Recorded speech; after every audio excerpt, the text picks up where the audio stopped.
हिंदुस्तान की social activist जितनी भी हैं, टॉप की जो सोशल एक्टिविस्ट, सोशल ऑर्गेनाइजेशंस हैं जो वुमेन राइट्स पर काम करती हैं, वो सीमा को 3 दिन न्यू दिल्ली लेके जाएं, कलकत्ता लेके जाएं, बेंगलोर लेके जाएं, कहीं भी लेके जाएं, लेकिन रबुपुरा, ग्रेटर नोएडा से दूर लेके जाएं, मीणा कम्युनिटी से 3 दिन के बाद उसका इंटरव्यू लिया जाए, उसका बयान लिया जाए। अब भी इस वक्त सीमा मेंटली गवर्नमेंट इंटरव्यू देखे लिए तो हमेशा आपने हिंदू धर्म की रिस्पेक्ट की, आपने बहैसियत कौम हिंदुओं की इज्जत की, आपने भारत एक बहैसियत मुल्क की कदर की, आपने हमेशा पूरे उनके कानून की भी कदर की। लेकिन एक बात सामने आती है, जब भी बात होती है तो आप एपी सिंह को सरगना, सरपरस्त और इस तरह के गैर कानूनी कामों में मुलविस होने का उसके ऊपर इल्जाम लगाते हैं। तो ऐसी क्या वजह है कि चूंकि आप यहाँ और दीगर जितने भी वुकला हैं पूरी दुनिया में उनकी रिस्पेक्ट करते हैं, हिंदू धर्म की भी, इंडिया एक मुल्क है उसकी भी, एपी सिंह के ऊपर आप क्यों इस तरह की बात करते हैं? देखें, हम जो वकला होते हैं पूरी दुनिया के, हम एक इंटरनेशनल कम्युनिटी हैं। हम तमाम वकला, चाहे कोई वकील कनाडा में रहता हो, चाहे हिंदुस्तान में रहता हो, पाकिस्तान, श्रीलंका, बांग्लादेश में रहता हो, वो हमारा भाई है। हम एक कोट पहनते हैं, एक ड्रेस पहनते हैं और हम इंटरनेशनल कम्युनिटी हैं, भाई हैं। लेकिन ये जो एपी सिंह साहब हैं, इसको हम वकील नहीं मानते हैं। ये काला कोट जो है पहनते हुए हमारी कम्युनिटी में काला दाग है, क्योंकि हम वकील जो होते हैं, हम कस्टोडियन ऑफ द सोसाइटी होते हैं।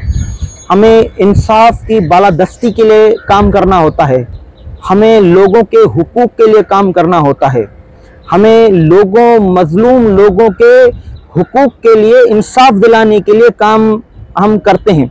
लेकिन ये जो जनाब है जिसका नाम आप ले रहे हैं, एपी सिंह साहब, ये आप इनकी हिस्ट्री उठा के देखें, हिंदुस्तान की तमाम केसेस जो इनके होंगे वो रेपिस्ट का साथ देते हुए नजर आएगा, कातिलों का साथ देते हुए नजर आएगा, मंशियात फरोशों का साथ देते हुए नजर आएगा, टेररिस्ट गुंडों का साथ देते हुए नजर आएगा, मासूम बच्चों के साथ बलात्कार, रेप करते हैं उनका साथ देते हुए नजर आएगा।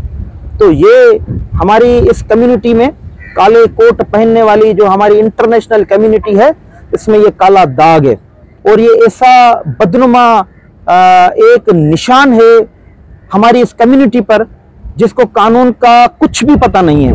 इसको ये पता नहीं है कि किसी सॉवरेन कंट्री के अगेंस्ट जो है कोई नारे नहीं लगाए जाते, लेकिन एक नारे लगाता है मुर्दाबाद के एक सॉवरेन कंट्री के खिलाफ। गुंडों की सरपरस्ती करना, रेपिस्ट की सरपरस्ती करना, दहशतगर्दों की सरपरस्ती करना, दहशतगर्दों की सरपरस्ती करना, और ऐसे लोग जो बॉर्डर क्रॉस करके आते हैं किसी गलत मकासद के लिए, उनकी सरपरस्ती करना। तो ये हम वकीलों का काम नहीं है। हम वकीलों का काम इंसाफ दिलाना है, मजलूम लोगों का साथ देना है, जालिमों से लड़ाई जंग करनी है कोर्ट के थ्रू, कानून के थ्रू। तो यही वजह है कि ये नफरत के लायक है, ये मोहब्बत के लायक नहीं है। बाकी रही बात धर्म की, तो हम दुनिया के जितने भी धर्म हैं, दीन हैं, हम उनकी इज्जत करते हैं। मैं हिंदू धर्म की बड़ी रेस्पेक्ट करता हूँ, इज्जत करता हूँ, क्योंकि अवाइली धर्म है। हो सकता है माजी में हमारे बड़े भी हिंदू रहे हों, हो सकता है सब्सिक्वेंटली उन्होंने इस्लाम कबूल किया हो। पुराना मजहब है, हम उनकी इज्जत करते हैं। दुनिया में राइज मजहब है, सिखों की मजहब इज्जत करते हैं, सिख मजहब की, सिख धर्म की। और उसके अलावा जितने भी धर्म हैं हम इज्जत करते हैं, एहतराम करते हैं। हिंदुस्तानियों से हम प्यार करते हैं, नफरत नहीं करते हैं। और ये जो इंडियन मीडिया पर या चैनल्स पर ये दिखाया जाता है पाकिस्तानी और हिंदुस्तानियों की नफरत, ऐसा बिल्कुल भी नहीं है। ग्राउंड में ऐसा नहीं है। होते होंगे कोई मामलात सफारती जो है सतह पर होते होंगे, कोई ऐसे मामलात खराब, दोनों ममालिक के आर्म्ड फोर्सेस के मामलात खराब होते होंगे और बॉर्डर पर मामलात खराब होते होंगे, लेकिन हम हिंदुस्तानी और पाकिस्तानी एक दूसरे से नफरत नहीं करते हैं। हम नेबर हैं, मोहब्बत करते हैं एक दूसरे से। सर, एक सवाल वो है कि जिस तरह आपने पिछले दिन वीडियो में आपने कहा कि देखें जी मेरे पास ये शवाहिद है, डॉक्यूमेंट से मैंने मुख्तलिफ इदारों को खतूत लिखे, लेकिन उसके बाद मैं एक प्रेस कॉन्फ्रेंस करूंगा, बताऊंगा कौम को कि हुआ क्या है इस मामले में। क्योंकि आपको पता है कि मीडिया पर, अगर ये नेशनल मीडिया पर ये बात नहीं आ रही, लेकिन ये कि लोग जो रिस्पॉन्स देते हैं आपकी वीडियोज पे, दूसरे यूट्यूब चैनल्स की वीडियोज पे, तो इसका मतलब ये है कि लोगों के दिल में तकलीफ है कि गुलाम हैदर के छोटे छोटे बच्चे वापस आने चाहिए, और जिस तरह आप जस्तुजू करते हैं आपको अप्रिशिएट भी करते हैं।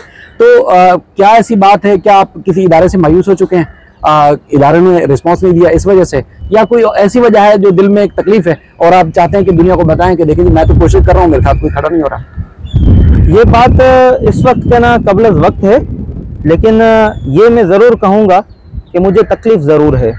पाकिस्तान के जो इदारे हैं मुझे उन पर तकलीफ ज़रूर है, क्योंकि मैं कोई आम बंदा तो नहीं हूँ, क्योंकि मैं कानून जानता हूँ, कानून की पासदारी करता हूँ, कानून पढ़ाता हूँ, कानून की जो नेचर है उससे सही तरह वाकिफ हूँ। कानून की हुक्मरानी चाहते हैं? मैं कानून की हुक्मरानी चाहता हूँ, और जो जिनको काम करना है कानून के मुताबिक वो मुझे अच्छी तरह पता है, इसलिए मुझे तकलीफ ज़रूर है। और अभी मैं एक्सपोज नहीं करना चाहता, क्योंकि मेरे मुल्क का नाम जो है उस पर आगे आएगा। इदारे ख़राब नहीं हैं, इदारों में कुछ लोग ज़रूर ख़राब होते हैं, लेकिन मैं बताऊंगा, सबूतों के साथ बताऊंगा सबको कि मैंने क्या कम्युनिकेशन की, मुझे क्या जवाबात आए, किन किन ने मुझसे रब्ता किया। एक प्रेस कॉन्फ्रेंस करूंगा। मेरे एक ट्रिप है हिंदुस्तान के हाई कमीशन का, पाकिस्तान की फॉरेन मिनिस्ट्री का। ये मेरा लास्ट स्टेज है, ये मेरा लास्ट स्टेज अबूर हो जाए उसके बाद मैं गुलाम हैदर को पाकिस्तान कॉल करूंगा, फिर हम बैठ के प्रेस कॉन्फ्रेंस करेंगे। फिर मैं पाकिस्तान, हिंदुस्तान समेत पूरी दुनिया को एक प्रेस कॉन्फ्रेंस के जरिए बताऊंगा कि हमने क्या खोया, हमने क्या पाया, और पाकिस्तान के किन किन इदारों ने क्या रेस्पॉन्स किया, सबूतों के साथ में बताऊंगा। सर, जिस तरह आपके रिकॉर्ड पर भी होंगे, ज़ाहिर आप प्रैक्टिस करते हैं तो आपको ये सारी मालूमात होगी कि अगर कोई इदारा कोऑपरेट नहीं करता, चाहे बच्चों का मामला हो, लेडीज़ का यहाँ से जाने का मामला हो, या जहाँ वफाकी इदारे काम नहीं कर पाते, तो ये हमारी सूबे की सबसे बड़ी अदालत है, उसे रुजू किया जाता है। और ये अदालत में, चूंकि जैसे आप फरमाते भी रहते हैं कि देखें जी, हमारे पास तो ये इख्तियार है कि हम अदालत में दरखास्त दें, और वो तमाम इदारे जो रिस्पॉन्स नहीं कर रहे होते, जो अपनी जिम्मेदारी अदा नहीं कर रहे होते, वो पाबंद हो जाते हैं और यहाँ आते हैं। बड़े से बड़े उनके सरबराहान भी आप लोग यहाँ बुलाते हैं और हम रोज़ रिपोर्ट करते हैं। तो ऐसी नौबत नहीं आ रही इस वक्त जब इदारे आप साथ ताउन नहीं कर रहे, तो इसी अदालत से रजू करें और उनको सबको बुलाएं कि पाकिस्तान की एक औरत जिसके पास पाकिस्तान का शनाख्ती कार्ड है, पासपोर्ट है, 4 बच्चे यहाँ से लेके बगैर बताए अपने शोहर को मुल्क से बाहर चली जाती है, तो उसको वापस लाया जाए और इदारे ताउन करें। देखिए, मैं एक जिम्मेदार बंदा हूँ, सुप्रीम कोर्ट का वकील हूँ, रिसर्च स्कॉलर हूँ, कानून पढ़ाता हूँ, सीनियर वकील हूँ।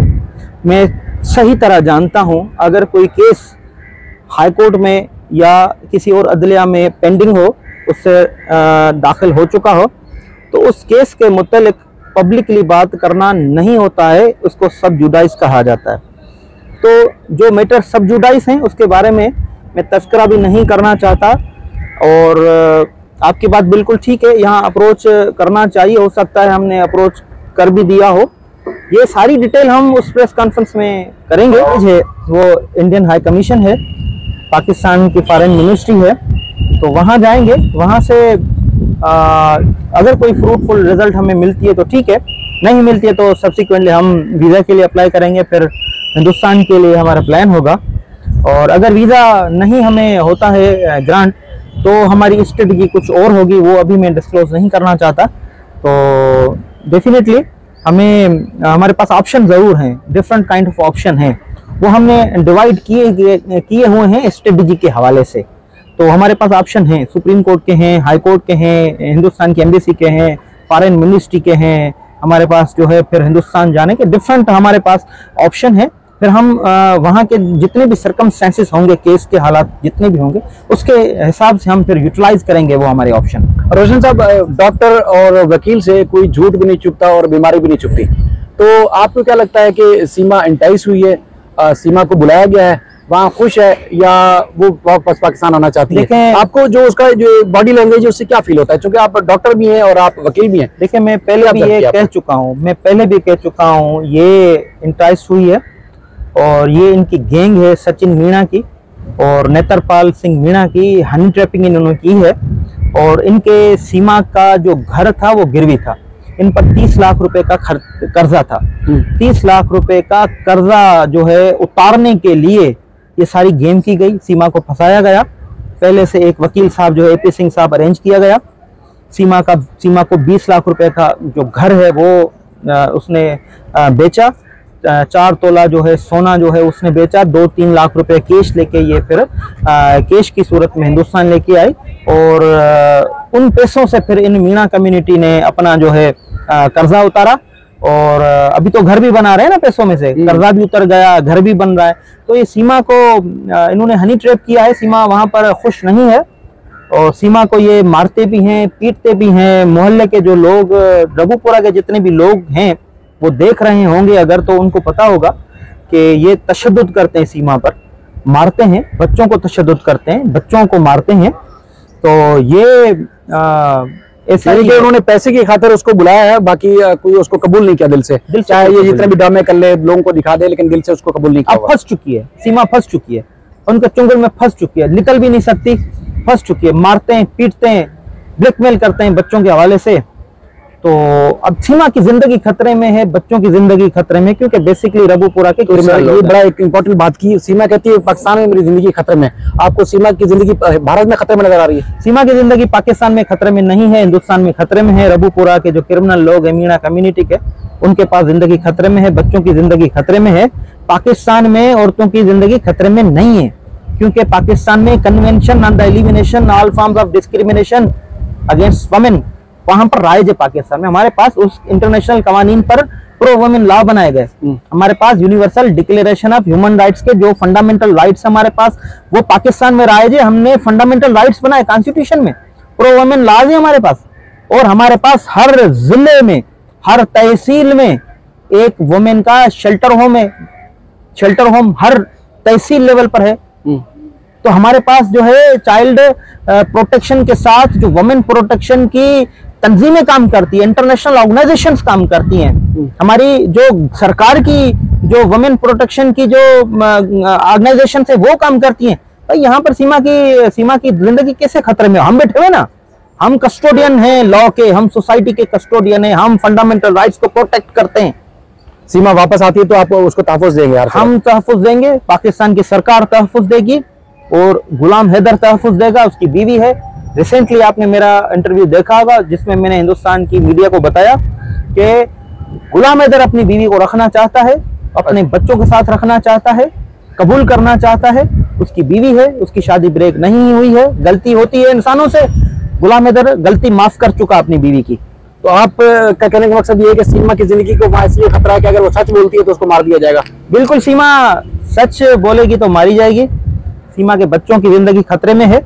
और हिंदुस्तान में जितने भी सोशल एक्टिविस्ट हैं, मैं उनसे गुजारिश करता हूं, जो वुमेन राइट्स पर काम करते हैं, जो वुमेन राइट्स पर काम करती हैं, जितनी भी खवातीन, जो जितने भी सोशल एक्टिविस्ट हैं, मैं उनसे गुजारिश करता हूं, सीमा को आप इस मीणा कम्युनिटी से बच्चों के साथ 3 दिन जो है आप न्यू दिल्ली लेके जाएं, इनसे दूर रखें।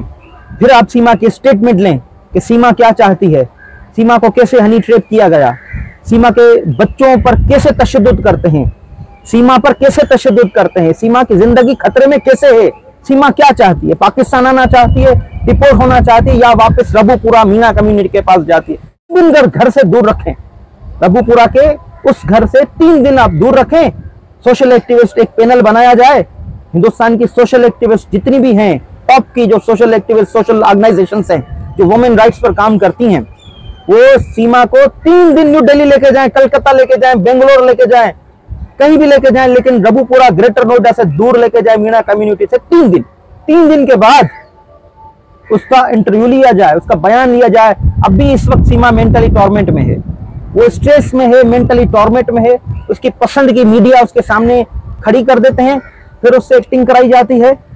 बच्चों को जो है उसको थ्रेट देके सीमा से इंटरव्यू दिलाए जाते हैं, मर्जी के बयान बिल्कुल दिलाए जाते हैं। सीमा की जिंदगी खतरे में, सीमा प्रेशर में है, सीमा मेंटली टॉर्मेंट में है, स्ट्रेस में है, सीमा की जिंदगी, बच्चों की जिंदगी को खतरा है। तो इससे तो ज्यादा चीज ये है कि आप बराह रास्त गवर्नमेंट से भी कह सकते हैं कि देखें जी 4 मासूम बच्चे हैं और इस वक्त शदीद मुश्किलात का शिकार है, कि अगर भारत चाहता है कि उसके इंसानी हकूक के पूरी दुनिया में चर्चे हों, कि ठीक है उसने एक वो देश जिससे इनके सफारती ताल्लुकात अच्छे नहीं थे, उसके बावजूद बच्चे वापस किए, तो उनके दुनिया में चर्चे नहीं होंगे। आप भारत की हुकूमत से नहीं ये बात कर सकते? भारत की हुकूमत, आप सबको पता है कि कांग्रेस बीजेपी, असदुद्दीन अवैसी, तो इनमें बटी हुई है।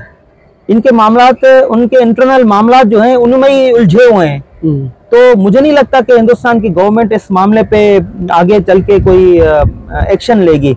हाँ, इंटरनेशनल ऑर्गेनाइजेशन जरूर इसमें जो है वो एक्शन ले सकते हैं, जो प्रो वुमेन लॉज पर काम करती हैं, इंटरनेशनल लॉज पर काम करती हैं, या बच्चों के हवाले से जो काम करते हैं, उनको जरूर एक्शन लेना चाहिए। लेकिन ये मेरी तजवीज़ जो है रखी जाए कि सीमा को रबूपुरा से 3 दिन जो है उन मीणा कम्युनिटी से दूर रख के स्टेटमेंट दिलाई जाए, फिर सीमा मेंटली टॉर्मेंट से बाहर निकलेगी, फिर सीमा सही तरह से स्टेटमेंट देगी कि सीमा क्या चाहती है। चले सर, आपका बहुत शुक्रिया, बहुत अच्छी बातें की।